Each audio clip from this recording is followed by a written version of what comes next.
a paz de Jesus nos envolva. Nós pedimos uma espiritualidade maior, que nos ajude a entender, compreender os ensinamentos de Jesus, né, trazido e estudado à luz da doutrina espírita. Nós vamos hoje ler e comentar o capítulo 7 do Evangelho segundo o Espiritismo. Bem-aventurados os pobres de espírito. O que se deve entender por pobre de espírito? Quem se elevar será rebaixado. Ministério ocultos aos sábios e prudentes. Instruções dos espíritos, o orgulho e a humildade. Missão do homem inteligente na terra.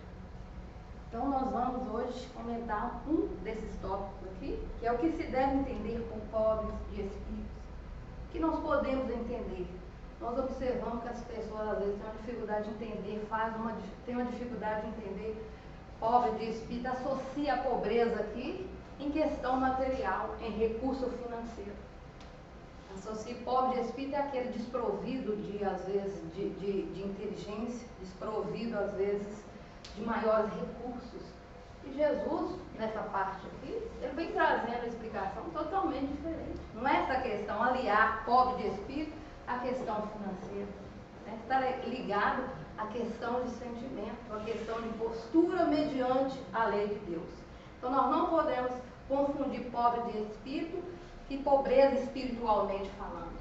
Porque aquele que é pobre de espírito, aqui como Jesus fala, é aquele que já tem um entendimento e uma aceitação de um ser maior, que é Deus, que está acima de todos nós, que a tudo governa, a tudo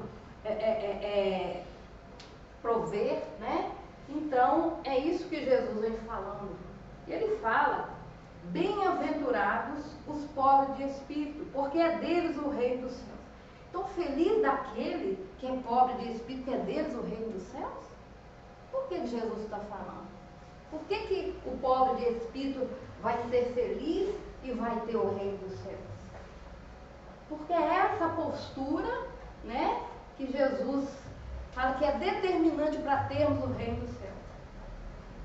E aquele que não tem essa pobreza de espírito, no sentido de orgulho, de vaidade, de presunção, ele tende a não reconhecer Deus, a não aceitar Deus e a se julgar superior ao próprio Deus.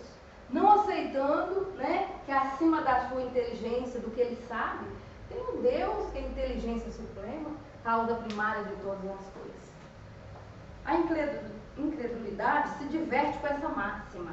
Quer dizer, os incrédulos se diverte, né, porque não entende ou, né, faz de conta que não entende, uma forma de fugir, de não aceitar que acima deles tem um poder maior, que eles não conseguem, não conseguimos entender na sua totalidade, mas nós temos que reconhecer, porque isso está nas mínimas coisas, tanto nas maiores coisas, nós podemos perceber a bondade, a grandiosidade que é Deus.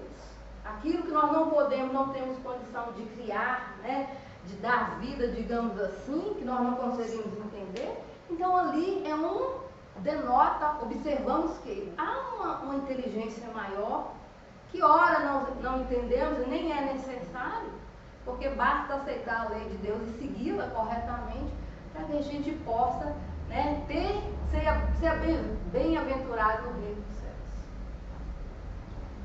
Bem-aventurados pobres de espírito, com muitas outras que não compreendem. Por pobre de espírito, entretanto, Jesus não entende os tolos, mas os humildes, e diz que o reino dos céus é deles e não dos orgulhosos. Olha a diferença aí. Jesus não está falando daqueles tolos, daquele desprovido de inteligência, de capacidade de discernir, aquele que não tem autoestima, aquele que se curva diante, né, das situações. Jesus não quer falar, não é isso. Pobre de espírito não é isso. Mas aquele que já reconhece a sua importância como espírito em evolução mediante a bondade de Deus, mas ao mesmo tempo a sua pequenez, comparando a imensidão de Deus e aceitando as coisas que ele não pode mudar, tendo essa aceitação, essa humildade, esse reconhecimento, é que ele precisa de Deus, ele precisa estar buscando os ensinamentos de Deus trazidos até nós por Jesus, para que ele possa ter esse reino dos céus.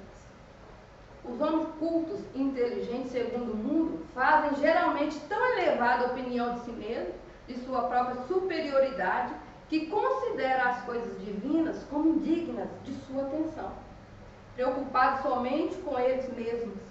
Não pode elevar o pensamento a Deus. Essa tendência a se acreditarem superiores a tudo leva-os muito frequentemente a negar o que, sendo-lhes superior, pudesse rebaixá-los e a negar até mesmo a divindade. E se concordam em admiti-la, contestam-lhe um dos seus mais belos atributos, a ação providencial sobre todas as coisas deste mundo, convencidos que são suficientes para governá-lo, tomando sua inteligência como medida de inteligência universal e julgando-se aptos a tudo compreender. Não podem admitir como possível aquilo que não compreendem. Quando se pronunciam sobre alguma coisa, seu julgamento é para eles inapelável. Então, esse homem que ele cita aqui, culto inteligente, ele tem uma dificuldade muito grande de admitir que tem uma inteligência superior à sua.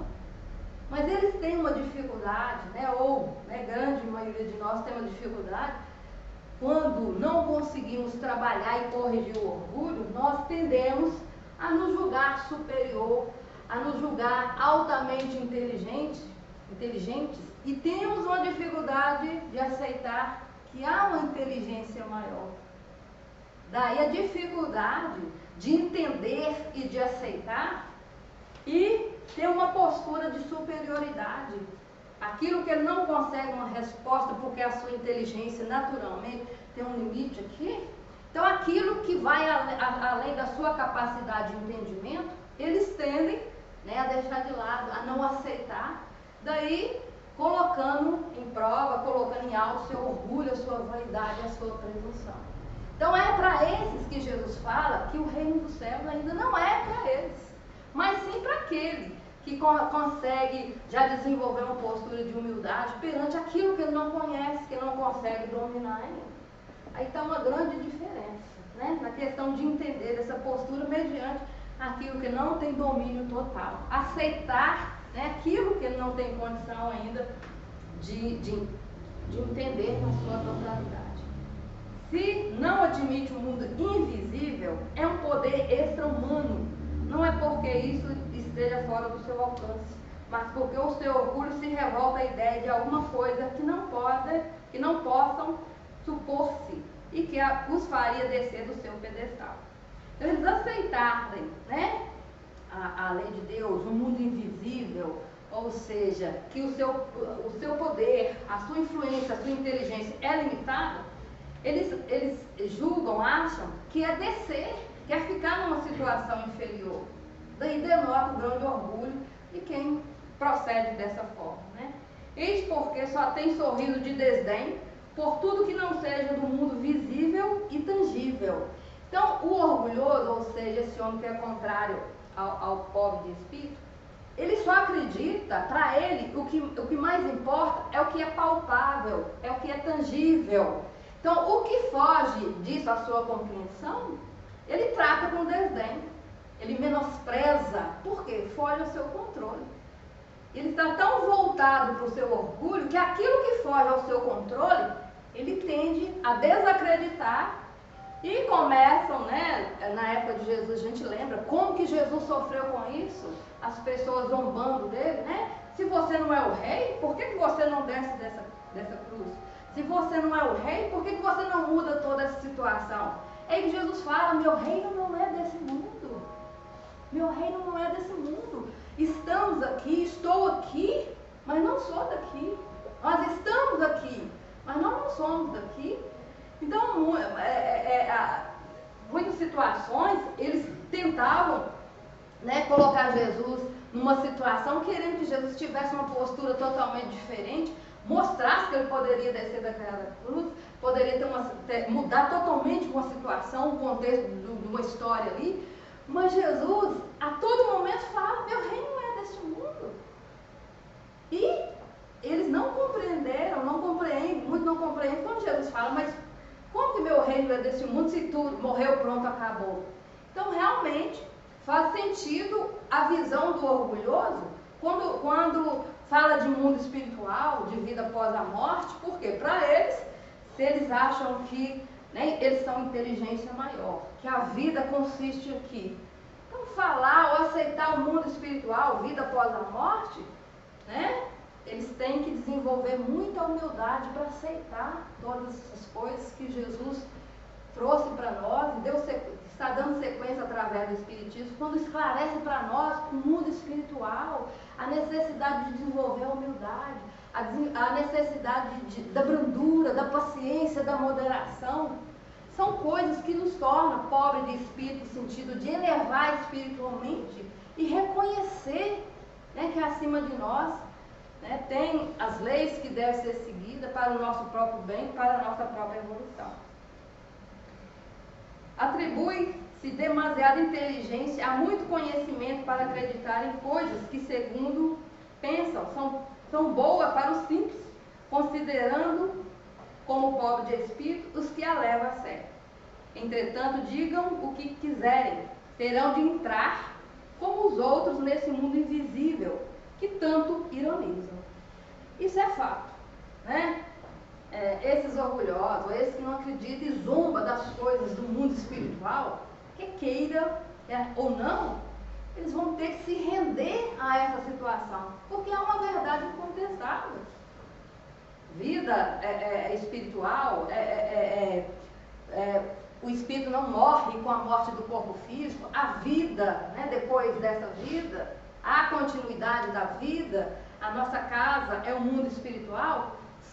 São verdades que hoje, em 2020, nós temos esclarecimento tão claramente, e aquele que resiste a essa verdade vai ter que se render. Porque isso é uma determinação, faz parte da lei de Deus. E quanto mais rápido entenderem essa verdade, essa máxima, mais rápido conseguirão, né, começar a sua elevação, a sua evolução. Então os seus olhos se abrirão e reconhecerão o erro. É o que acontece muito. Você, às vezes, percebeu o desencarnado relatando todo o seu equívoco nas suas últimas reencarnações, na sua última encarnação, relatarem que eu passei a minha vida toda acreditando em determinada coisa, eu agora estou sofrendo no mundo espiritual porque eu não aceitei determinada verdade, né? Então, ao desencarnar, pelo fato de perdermos todo esse corpo grosseiro que, de uma certa forma, dificulta, né, nosso sentido, nossa percepção, e ao desencarnar nós vamos estar, digamos que despido de tudo isso, vai ser, né, a verdade frente a frente, nós frente a frente com a nossa própria verdade. É onde muitos estão no mundo espiritual meio que perdidos, mediante o que eles percebem, o que eles estão vivendo, mas lamentando a oportunidade perdida. É aí que entra, demanda mais reencarnações até esse despertar, né?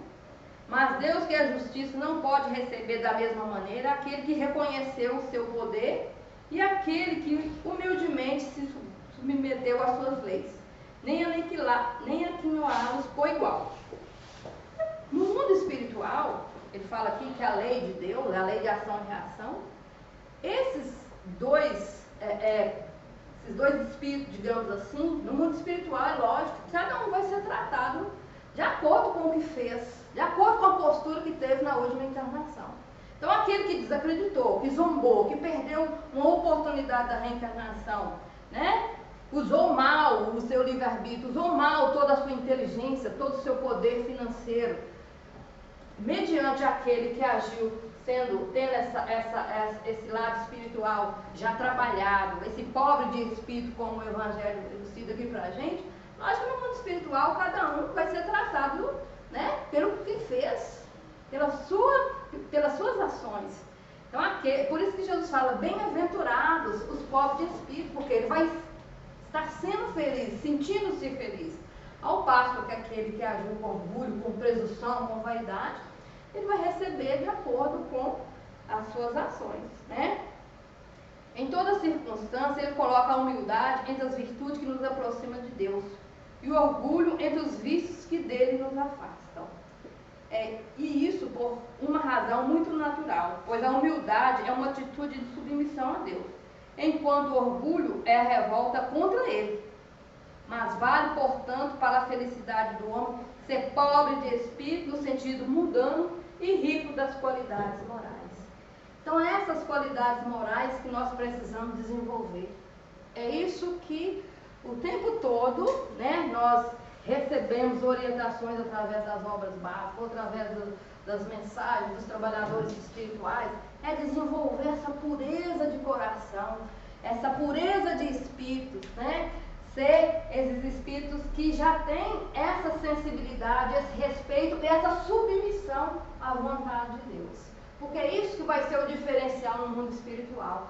Não é o que eu tenho ou que eu tive na última reencarnação em termos de posse, ou mesmo inteligência altamente desenvolvida. Não vai ser isso que vai constar, vai ser o diferencial. Mas vai ser a postura que eu tive de humildade, de submissão, de entendimento e principalmente das práticas, né? Da prática da lei de Deus, a prática que o Espiritismo traz para a gente, que é o amor, que é a caridade acima de tudo. Ou seja, fora da caridade não há salvação.